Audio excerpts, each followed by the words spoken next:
and this meeting is being recorded.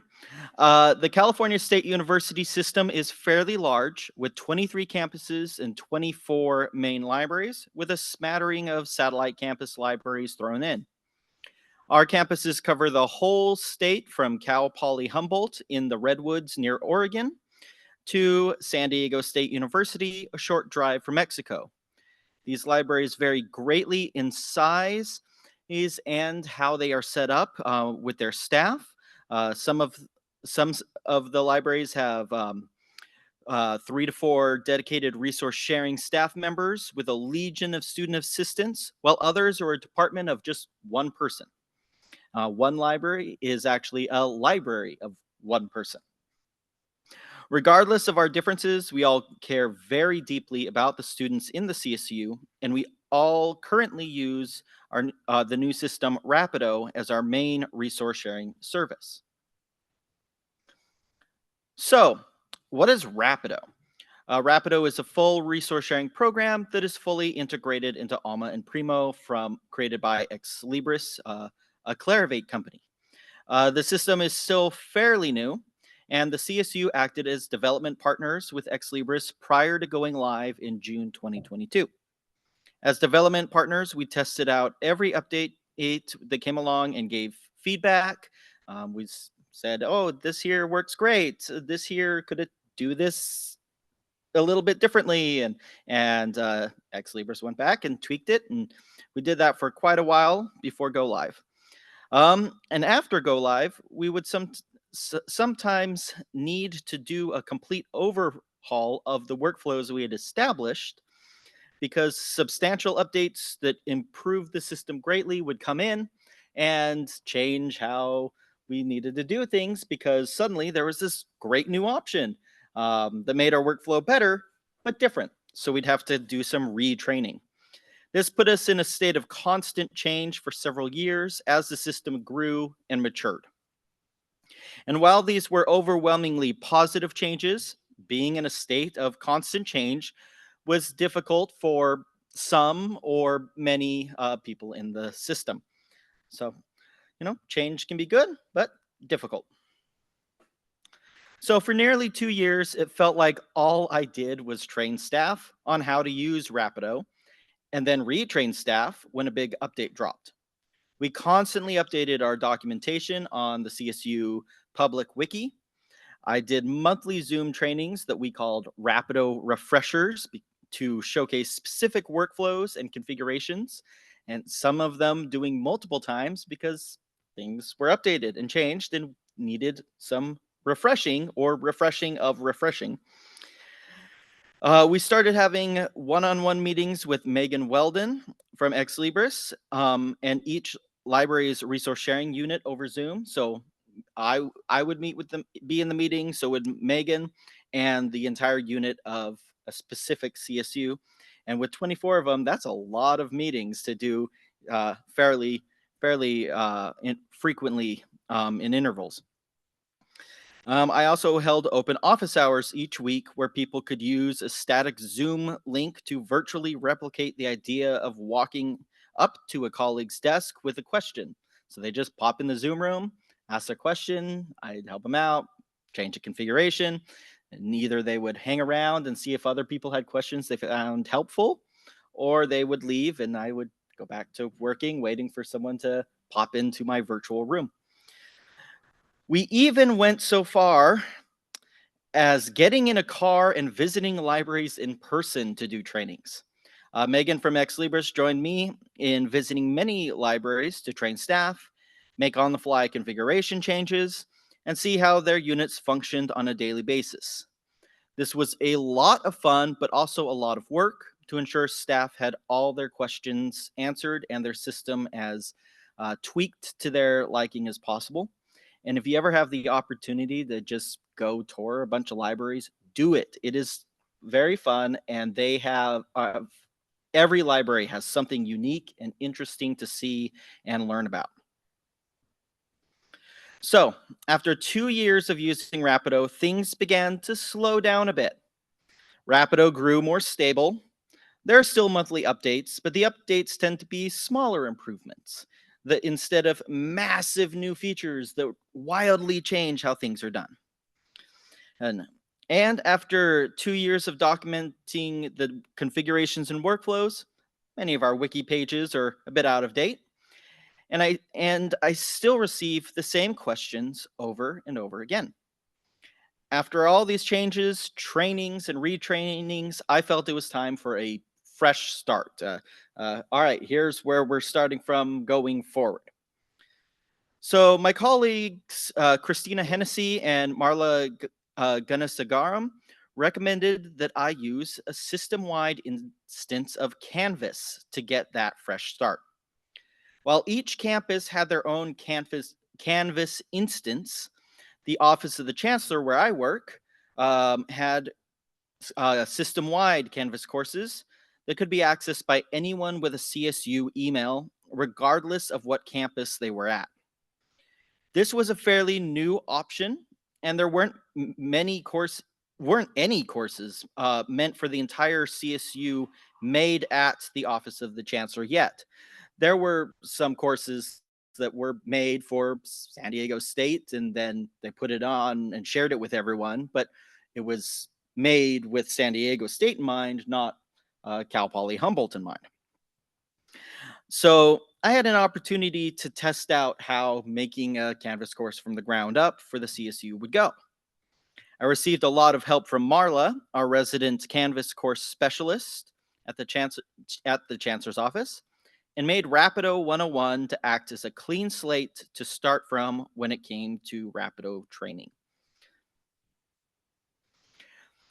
There were other more important reasons to use Canvas as a training tool than simply to test it out and see how it works out. Much of the information was already on the wiki, but I wanted a way to get staff to review that information, and asking people to just review the wiki had proven to be a losing strategy. Just being like, oh, it's on the wiki, go read it. Okay, well, that just doesn't happen. I hope Canvas would be different enough to drive some engagement, to be a little bit interesting and get people wanting to try it out. Another advantage to the system-wide Canvas course is that it is consistent across the system. New staff can use the course to help get them up to speed using consistent workflows and lingo. This makes communication about issues easier because we're all on the same page. We're all speaking the same interlibrary loan language, and it makes it easier to work together that way. The structure is also set up in a logical and easy to follow way using modules with specific topics. This is more organized than the wiki can be and helps people follow the life cycle of a resource sharing request, because the modules build on each other instead of just having a list of different topics that you can just kind of scatter shot into like you can on the wiki. Canvas also has badges and certifications you can include in the course at certain points. These can be shown to supervisors to prove the staff was trained and passed a short quiz. In the future, I plan on including recommendations with specific badges for new roles in Alma. This will hopefully get configuration roles for more staff who can then make updates to their settings instead of relying on me to do it for them. Because staff generally know what needs to be changed at their library.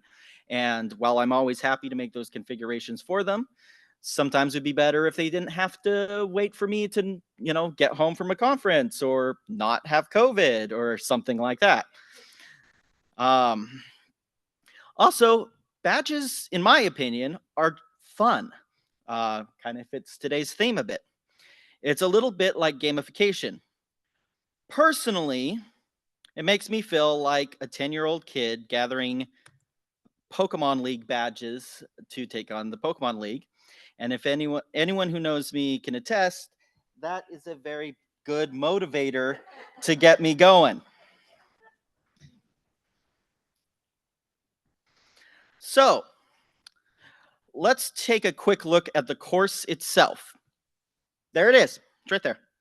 The first thing students see when they log in is the homepage with nice blue buttons leading to all the different modules. The course was made to be colorful and visually interesting whenever possible. Well, icons and screenshots are used on almost every page to keep things interesting, though the course was written to make sense without any of the visual aids to make it as accessible as possible for anyone using something like a screen reader, which is accessibility is very important in the CSU system, as I'm sure it is for all of you.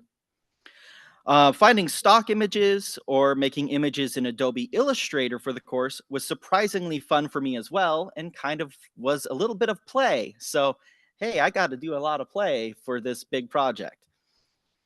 So, although the course was designed to be fun, or as fun as a software training course can be, the structure needed to be clear and the design needed to be consistent and meet the design criteria of the CSU. If you make a Canvas course at your institution, you will likely need to adhere to your local standards, whatever they may be. Hopefully, your institution has enough wiggle room to allow you to make something professional and a bit of fun, not just black and white charts and blocks of texts, which I'm sure they would let you make it fun. Keep right clicking instead of clicking. All right, there we go. Now, speaking of structure, the course is made of a welcome page, 6 main modules, and the completion congratulations page where you get the ultimate badge. The modules build on each other, starting with an explanation on how a patron should use Rapido to request materials, then general workflows used in multiple sections of the system, followed by area and task specific workflows. Each module ends with a short quiz to ensure the student, which is generally a staff member, so kind of weird to say, read the material in the course. The quizzes are not meant to be difficult, but even still, they can be taken repeatedly until you pass the module. And it even tells you the right answer when you get it wrong the first time. So it really is an easy quiz. Completing the quiz awards a blue badge and unlocks the next module. Completing all 6 badges awards the student with the Rapido Workflows Expert Badge, which is the highest badge in resource sharing at the moment, till you all make courses. Now, since the course is open to everyone with a CSU email address, I decided it would be useful for a variety of people in the library and not just resource sharing staff.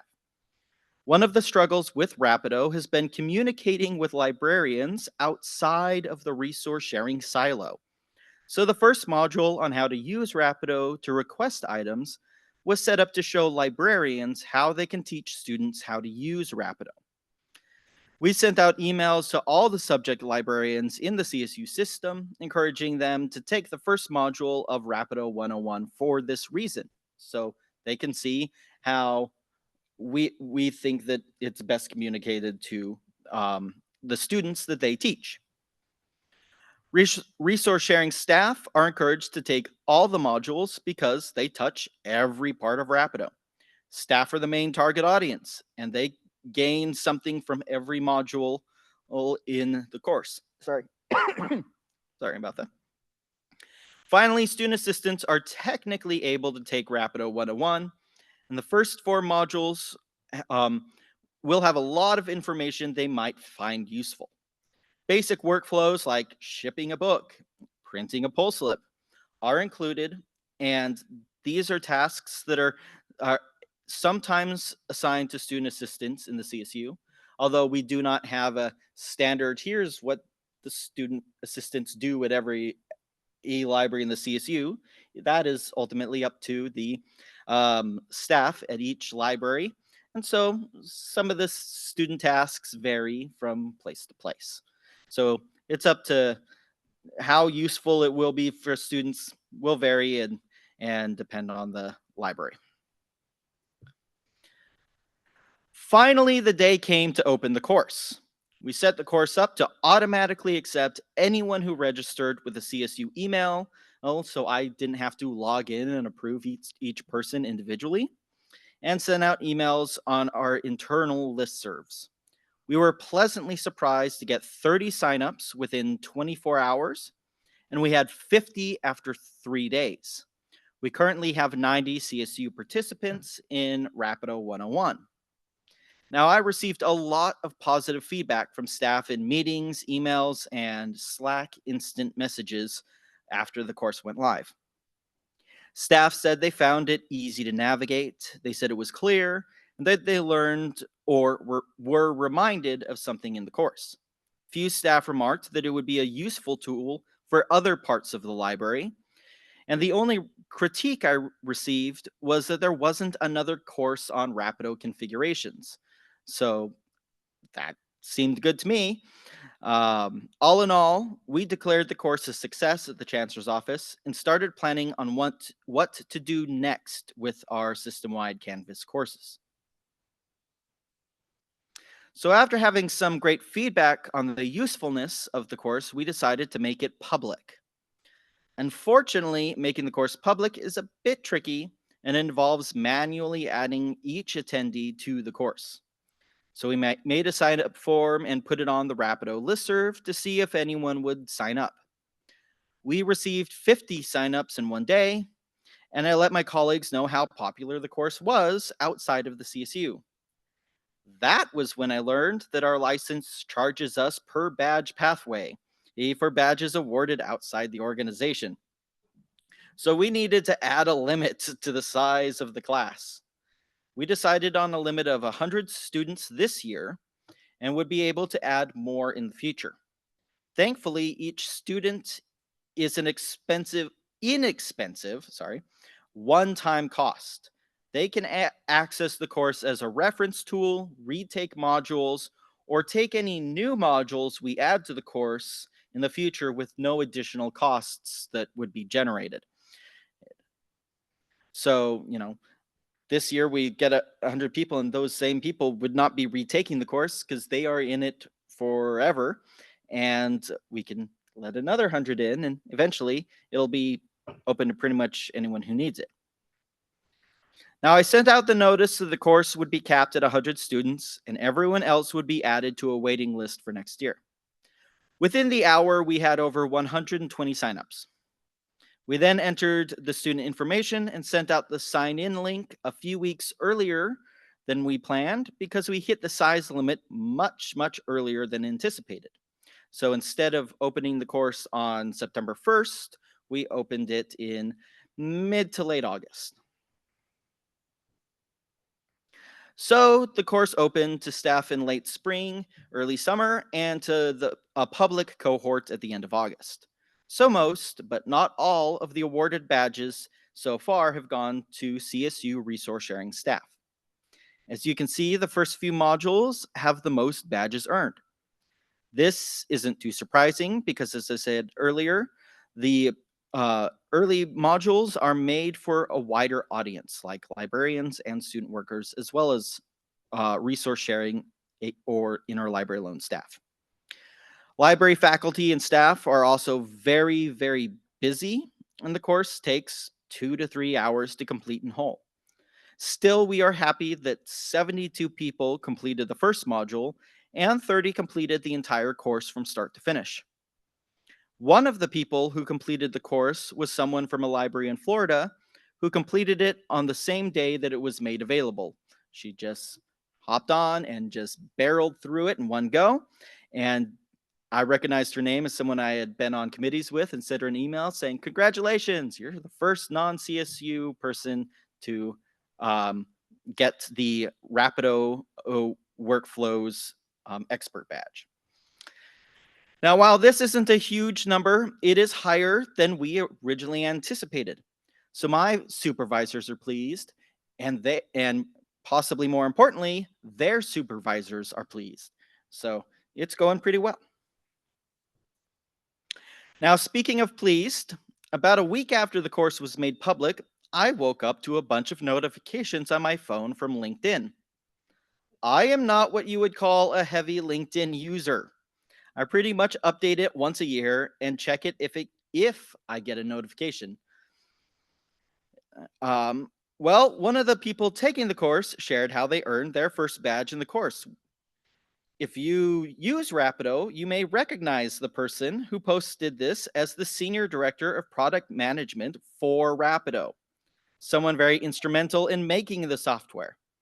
She let me know, privately, that she's excited to eventually earn the Golden Rapido Workflows Expert Badge and can officially declare herself, one of the people who made Rapido, an expert in Rapido. So the people who made the program also seem happy with the course, or at least the first few modules. I'll get back to her when she's completed it and see how happy she actually is. All right. So when we opened the course to the public, we added a survey at the end for people to add feedback. Something in hindsight that I thought maybe we should have done from the beginning, but well, oh well. I also sent this out to the CSU staff, though I admit the timing was not the best, as school was getting started around the CSU and people were getting busier and busier. So we haven't received a ton of responses in the short amount of time the survey has been live, but what we have received has been very positive. Half said they were extremely satisfied with the course, and all but one of the rest said they were satisfied with the course. The only person who was not satisfied said they were extremely unsatisfied. But in the follow-up question, asking why they gave the score they gave, they said how happy they were to see a training tool designed to standardize workflows across our consortia. All their other responses were also very positive. So this leads me to believe that maybe they accidentally selected extremely unsatisfied. But regardless, still a 90 to 100% satisfied rate is better than any other system-wide project I've worked on. So it does seem to be liked among the people taking the course. So looking at the reasons people responded the way they did showed a few patterns. Multiple respondents mentioned they learned something new or refreshed forgotten information.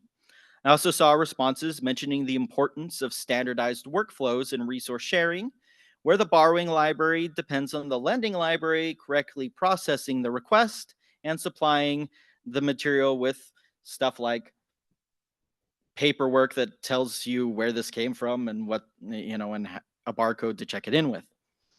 Several people also said it was easier to follow than the wiki and other trainings we had tried before. So they liked it more than all the other trainings they spent 2 years doing. So, hey, that's good.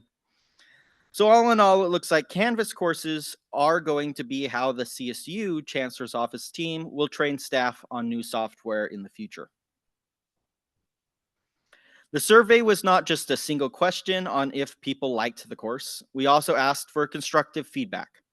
Some respondents skipped this question, but others asked for more screenshots, more interactive elements, and the addition of videos.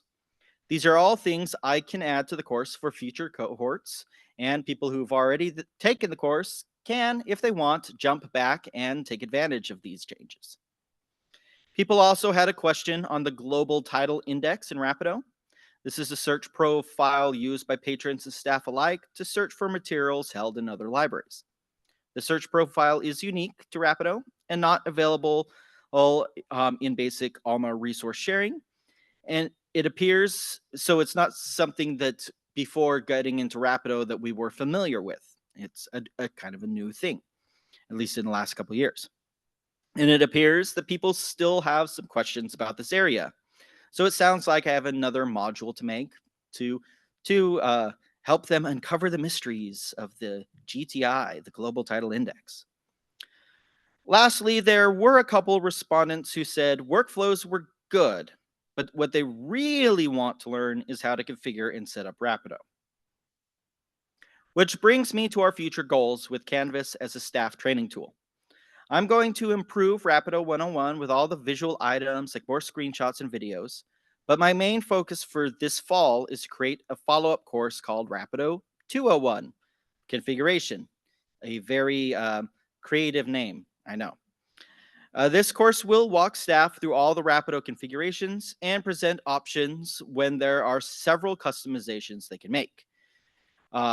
Because when we went live, we didn't understand all of the configurations, and sometimes people chose option A when now we know what option A actually means, and maybe they want to stick with option A, but maybe they might want to try option B because other libraries tried option B and maybe it worked worked well for them. This will teach staff how Rapido functions at a deeper level as well, and work as an opportunity to double check their configurations and tweak them to fully meet the needs of their library. So, while I'm going to make Rapido 201, other people have already announced a desire to use Canvas in other trainings in librarianship. We've had talks with our consortial resource sharing group, aka the Resource Sharing Functional Committee, about potentially making a course specifically to train student assistants in all aspects of resource sharing and interlibrary loan as it pertains to student workers. This course would go through some of the Rapido workflows, but it would also cover basic things student assistants need to know to be effective, like how to read a call number and location, and do those kind of very things that we might not think about too much, is because everyone knows how to do that, but maybe you're a brand new student worker who's never worked in the library. Maybe they don't. Finally, other areas are also following suit. The chair of the Fulfillment Functional Committee, which is our system-wide access services, aka circulation committee, is also planning on making a course for their student workers in circulation. There's also talk of guides for new librarians, like a course on electronic resources for new ERM librarians. So while this experiment is still fresh and growing, it is apparent in the CSU that it is worth investing time in to improve training for new staff, faculty, and student assistants. Canvas works very well for this kind of training, and I am sure other similar college teaching programs will be capable of similar results as long as they have stuff like modules. And it'd be helpful if they can do badges. I think some of the others might be able to do that. But Canvas is what we had, so it's what we used. All right, so that's it for me. Thank you again for listening to my presentation. You can contact me with the email listed up here. And for the rest of the time, we could chat, and I'd be happy to answer any of your questions. So, yeah. Thank you.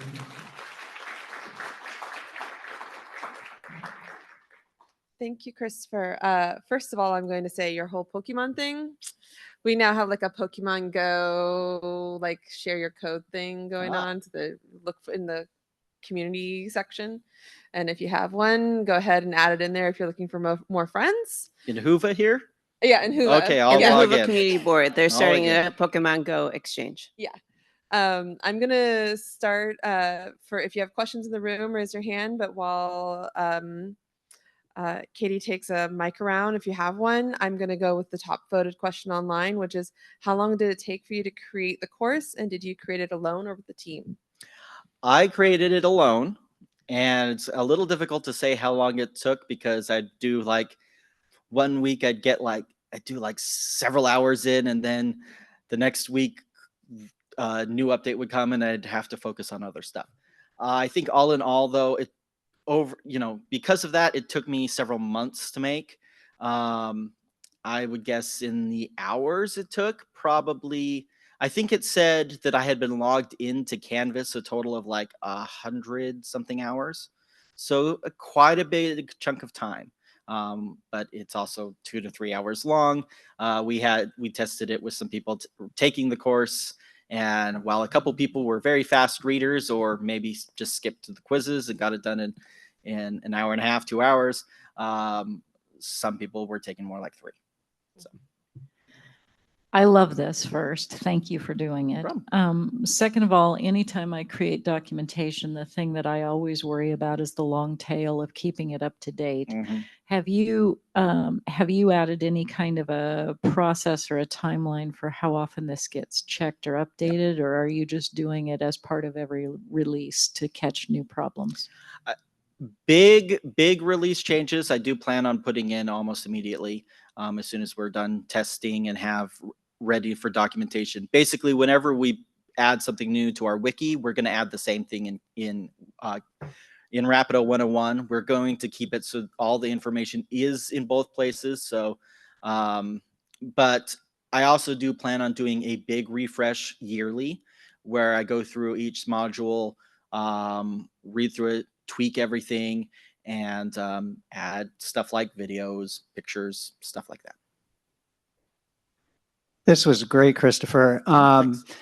And full disclosure, I'm from a vendor, OCLC. Yeah, And I was curious, like, because this was a lot of work and all, and for myself, takeaway is how much of this should be done by you and how much of this should be done by us.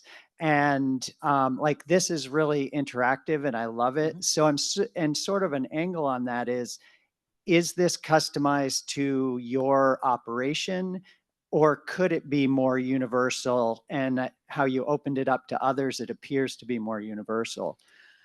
It's kind of both. It is made towards the CSU. It has, our CSU branding, and it talks about CSU stuff in it. When we opened it up publicly, I added a disclaimer at the beginning saying this was originally made for the CSU and deals with our workflows that may or may not pertain to you. Different configurations may change how things work, but this is how we use it, and you can take or leave that information. With some of the feedback for people outside of the CSU, like they said that the modules that were the least helpful but very interesting because they didn't know as options, were stuff like walk-in patrons. Because if you're a library that's not part of a consortia, you're not getting walk-in patrons from other people in your consortia visiting your library. But they like knowing that it is an option. So it's kind of in between there. I mean, honestly, it would be great if vendors did stuff like this, and many vendors do. I know there is an Alma certification course, and I know there's great training videos, and documentation from OCLC.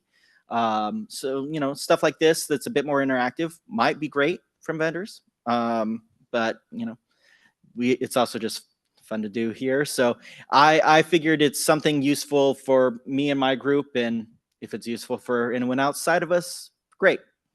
So we'll just share it out. It doesn't hurt. Yep. Dawn has a question. I was going to say, if you don't mind, I'm going to really quickly do an online one. So Sure. we're not trying to ignore our online friends here. Has anyone created a how to use ILL course like this for students on campus that faculty can embed in their Canvas course? So that's to the room, but also have you thought of doing something like that for the CSU? Like how to use for the students or for the faculty to use? I mean, that would be great if our librarians decided to do that. We don't have our centralized staff tend to be more specialized, not so much in the we don't interact with students, so I haven't thought about that too much. But I think it would be great if they do. They might at some of our campuses, and I'm just not aware because I don't meet with the subject librarians all that often. I try to meet with them when I can, but sometimes it feels like we're in different worlds a little bit. But I've done those courses before in time of being a librarian, and I personally think it would be useful for them. So maybe they'll look into it. Yep. Hi.